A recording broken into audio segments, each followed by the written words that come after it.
Bonjour. Alors ce message s'adresse à tous les humbles qui pratiquent ces ordonnances. Comme il est écrit en Sophonie, cherchez l'Éternel. Vous tous, humbles du pays, qui pratiquez ces ordonnances, ou ces commandements, recherchez la justice, recherchez l'humilité. Peut-être serez-vous épargnés au jour de la colère de l'Éternel. Et ça fait écho à ce que Pierre nous écrit. Si le juste se sauve avec peine, qu'en adviendra-t-il de l'impie? Donc, j'avais quelque chose à vous adresser, frères et sœurs, qui démontrez une humilité face à la parole de Dieu, qui vous humiliez et qui vous reniez votre chair afin de marcher dans la parole de Dieu, qui voulez revenir à ces ordonnances de tout votre cœur.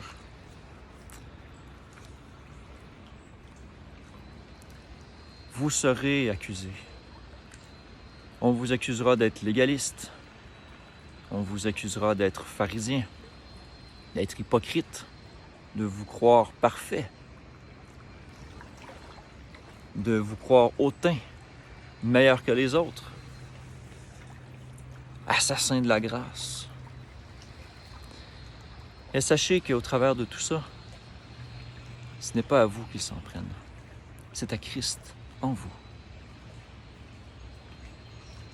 Comme les gens religieux de l'époque accusaient Jésus, ils lui disaient d'être un glouton, un buveur, un ami des gens de mauvaise vie, se tenir avec des gens, des prostituées et tout ça, même qu'il avait un démon en lui. Ainsi, aujourd'hui, tous ceux qui expriment la sainteté de Christ dans leur vie, la présence de Christ en nous, provoqueront les mêmes genres de remarques. Et réconfortez-vous, soyez dans l'allégresse. Heureux ceux qui sont persécutés pour la droiture. Alors notre récompense sera grande. Oui.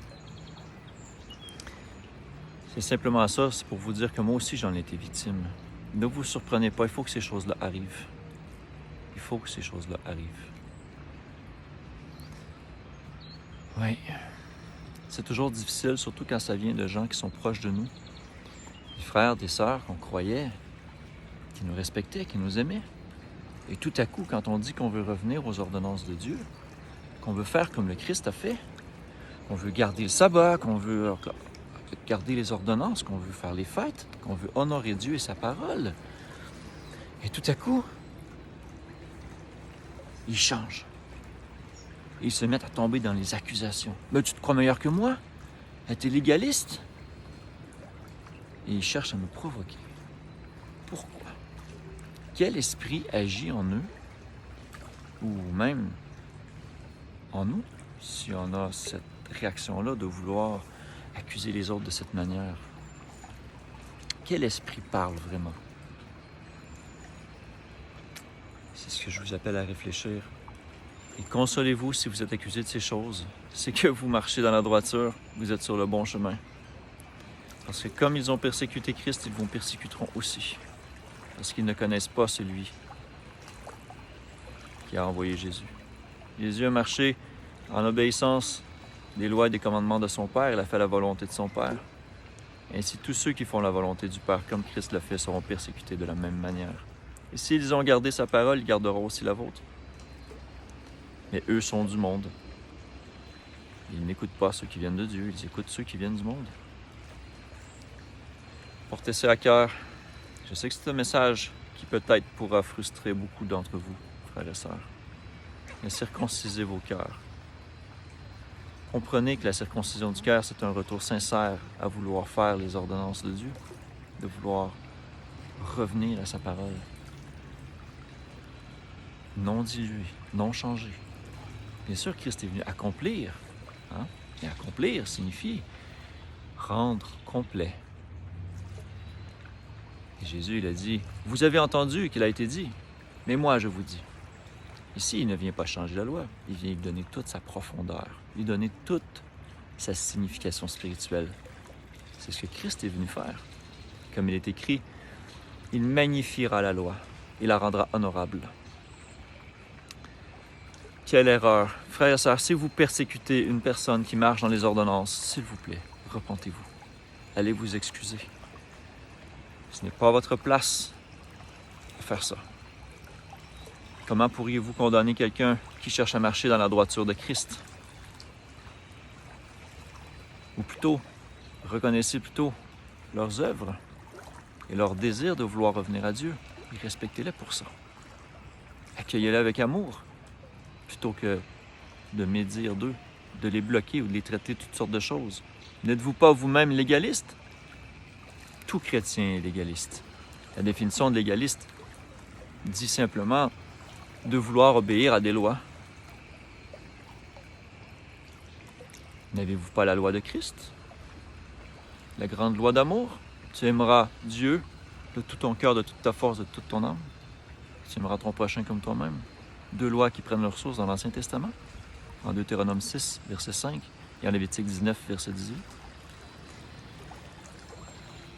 Le véritable amour de Dieu, c'est de revenir à ses commandements et à ses lois. Et ce n'est pas par notre propre volonté, parce que ça implique un reniement de la chair. C'est ce que représente la circoncision.